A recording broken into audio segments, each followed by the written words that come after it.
La force sexuelle, avec la voix de Cédric Jean. Honorer le Créateur appelle à honorer ses créatures, et cela sous tous les aspects qui leur ont été donnés. Nulle puissance autre que la force sexuelle ne synthétise mieux cette disharmonie. Le sexe, à l'image du cœur, vous attend à la croisée des chemins. Si l'éclatement des forces sexuelles est manifeste à chaque fin de cycle de votre humanité, c'est justement pour que l'homme rencontre une fois de plus ces énergies fondamentales sans lesquelles il ne pourrait faire un pas vers lui-même qui soit solide. Vos a priori dans ce domaine devront se dissoudre. Rien n'est vil en soi à la surface du monde, a fortiori dans le corps de l'homme, schéma fidèle à celui du cosmos. Tout réside dans le regard que vous posez sur toute chose. Si vous voulez prétendre à un équilibre constructif, il faut absolument intégrer la loi de non-dualité en maîtrisant la force sexuelle. Le sexe n'est pas un attribut de l'humanité déchue, mais l'un des signes distinctifs de la vie à un certain stade de son évolution. Il ne faut pas nier le corps. La princesse n'est pas inférieure au prince. Elle est sa raison d'être, la seconde moitié de son cœur, la justification de la totalité de ses énergies. La princesse symbolise les forces et les beautés de la terre. Vous l'avez en vous, au bas de votre colonne vertébrale, derrière ces vertèbres que l'on dit sacrées. Quelque part aussi derrière le coccyx, et elle aspire à s'envoler. Cette énergie féminine et princesse dont l'avenir fera une reine, vous l'appelez Kundalini. Elle est levée sur elle-même, sensible aux influences telluriques de la terre-mère dont elle est l'ambassadrice, analogiquement assimilée à un serpent. Vous comprendrez mieux pourquoi certaines églises ont assimilé toute énergie féminine à une célèbre force reptilienne, symbole de chute dans la matière dense. L'ignorance peut devenir une grave infirmité, et c'est dans cette ignorance que l'unité de tout principe que la plupart de vos religions se dessécheront. À travers l'acte d'amour conscient, vécu comme tel et non comme simple assouvissement, ce n'est pas seulement l'homme et la femme qui s'unissent, mais aussi le ciel et la terre, le Créateur et la création, le soleil et l'eau, pour que naisse une vapeur, état différent de la vie qui s'expanse. Il faut prendre garde de tout désir qui asservit, qui crée une pulsion dominatrice, engendre et ancre dans l'âme et le corps un automatisme primaire difficilement contrôlable. L'union des corps, dès qu'elle est union des âmes et non pas la simple répétition d'un réflexe vital, devient un acte sacré au même titre qu'une célébration dédiée à la lumière universelle.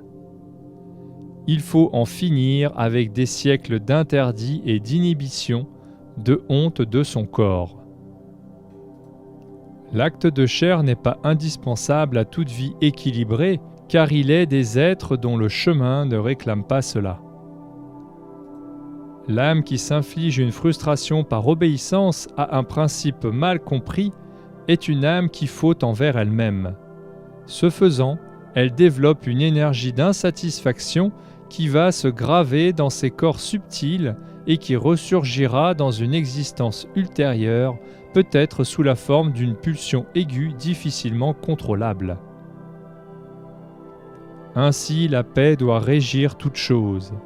Un être qui brime en lui la réalité de sa force sexuelle et qui la met à l'index en fonction d'un idéal sème assurément en son âme les germes d'un vaste conflit. La seule chasteté qui doit apporter aux amoureux de l'amour est la chasteté de la conscience. Voilà le passeport absolu de l'être qui s'en retourne vers son essence. La force sexuelle a été considérée comme méprisable par la plupart des églises. L'interdit érigé en loi arbitraire engendre toujours le transgresseur. L'acte d'amour physique est la condition première de toute vie dans votre type d'univers. C'est la volonté du grand tout, l'ordre du plan de lumière. La vie ne veut plus de censure, de restriction, votre âme non plus.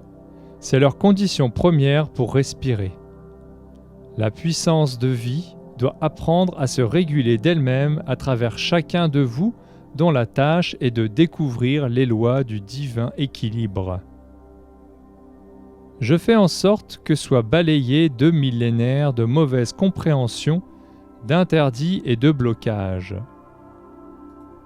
La normalité ne réside pas plus dans la vie de couple que dans le célibat. La seule norme à rechercher s'appelle équilibre, et l'équilibre se résume avant tout par le fait d'être bien logé dans son âme et dans son corps. L'être qui sait être en paix en lui-même demeure toujours en communion avec le divin. Celui-là explore le bonheur et le connaissant ne peut que le faire rejaillir sur autrui. Peu lui importe de se conformer ou non à un modèle social, il verra d'emblée par où passe la droite ligne de sa vie. À tous ceux qui se contraignent au célibat par souci d'avancement spirituel, sachez qu'aucune abstinence sexuelle imposée n'a jamais fait croître en esprit. Cela renforce l'aspect volontaire mais au prix d'énormes tensions. L'énergie sexuelle est par essence analogue à l'énergie spirituelle.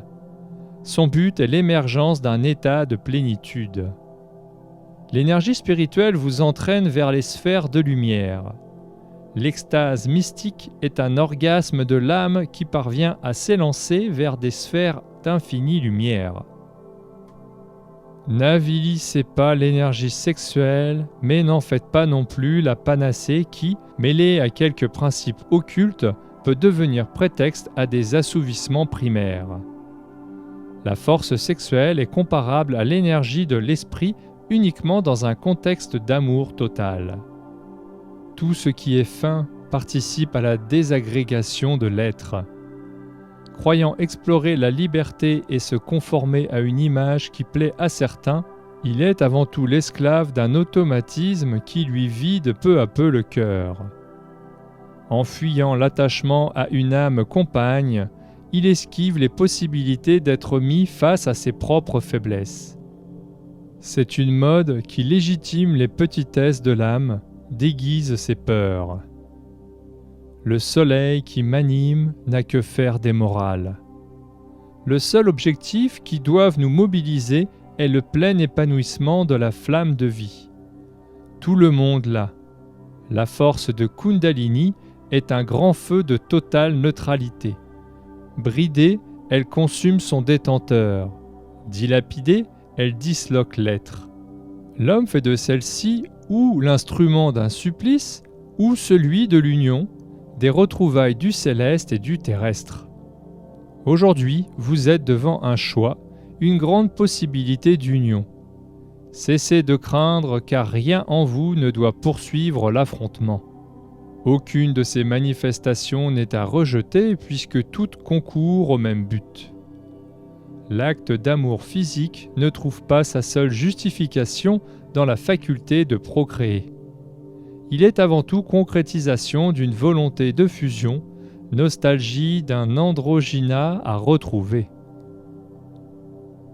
Faites-vous des enfants par convention sociale, pour vous faire plaisir, pour assouvir un instinct de possession, ou tout simplement parce qu'un être demande à revenir au monde à travers vous? Moi-même, combien de fois n'ai-je pas connu femmes et enfants pour aider à la réalisation de desseins de lumière? Il en est de même de chacun de ceux que vous rêverez comme des maîtres de sagesse ou de grands prophètes. Soyez sans cesse plus unis avec vous-même, centrés en vous-même. Vivre centré, c'est d'abord ne plus émettre de jugement envers le choix de route d'un être, ne pas se poser en arbitre de ce qui est bien ou mal. Il vous arrive trop souvent de dénoncer l'ombre là où la lumière travaille en secret, et par contre applaudir une lumière qui cache un habile subterfuge de l'ombre. Sachez que la face ténébreuse des événements concourt invariablement et malgré elle à la perfection du plan de lumière. Dorénavant, vous regarderez avec plus de paix la houle qui secoue la société des hommes. Ainsi, vous ne vociférerez plus face aux mœurs perverties, aux élans des sexualités les plus primaires. Il ne vous est pas demandé de les approuver ou d'en détourner hypocritement votre regard, mais de tenter d'en comprendre le pourquoi profond et la finalité non pas passagère mais ultime. Une société accepte de se brûler au jeu de son propre corps tant qu'elle entretient des brasiers de tension et des carcans. Tout ce qui paraît vil ne mérite pas d'être haï. Faites preuve de détachement. Ce qui semble vil n'a pas besoin de sermons moralisateurs et censeurs, mais force d'amour. Alors je vous demande ceci, générez lumière et espoir par la force de votre pensée. Nul ne hait la petitesse sans devenir lui-même petit. Amour, tolérance et espoir sont contagieux. Cela ne justifie aucune passivité, aucun laxisme. Vous avez les moyens de redresser la barre sans poing tendu, sans crier au scandale. L'ombre engraisse de tout cela. Les frères de la lumière noire utilisent sexe et drogue ainsi que tout autre moyen de dislocation, jalousie, esprit de domination. Ce ne sont pas toujours les potentats que vous imaginez. Vous pouvez les croiser tous les jours en quelque endroit de la planète.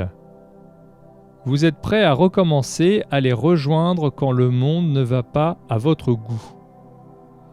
La lumière se déplace de façon inattendue. L'exacerbation de l'énergie sexuelle à laquelle chacun peut assister aujourd'hui sur cette planète est l'un des signes majeurs qui, pour affligeant qu'il soit, annonce le réveil d'une grande énergie spirituelle. Cette pesanteur est aussi le signe révélateur du pourrissement d'un vieux monde en bout de course. Il faudra que l'œuvre de putréfaction soit totale pour que l'homme éprouve la nécessité absolue de respirer à plein poumon un air différent. Œuvrez en toute quiétude, sans amertume. L'heure de ce que rien n'effraie approche paisiblement. Vous pouvez déjà la vivre en vous, mais c'est le sourire qui vous manque encore. Cultivez-le donc sans plus tarder, il vous rapprochera de ce qui est en haut, comme de ce qui est en bas, par un pont de tolérance et d'infinie compréhension. Le sourire peut déchirer le rideau des temples d'orgueil et d'infortune. Le sourire est amour et seront toujours bénis de lumière ceux qui aiment. Le corps, l'âme et l'esprit, chacune de ces notes fusionne en une seule harmonique. Que cet état de conscience fleurisse dès à présent en votre poitrine, sans discrimination, car je vous appelle à être les nouveaux architectes pour la terre qui enfante. Rejoignez-nous et réjouissez-vous déjà de tous les bienfaits à venir. Ressentez les cadeaux inimaginables que vous attirez déjà dans votre vie. Maintenant est le temps de vous transformer positivement.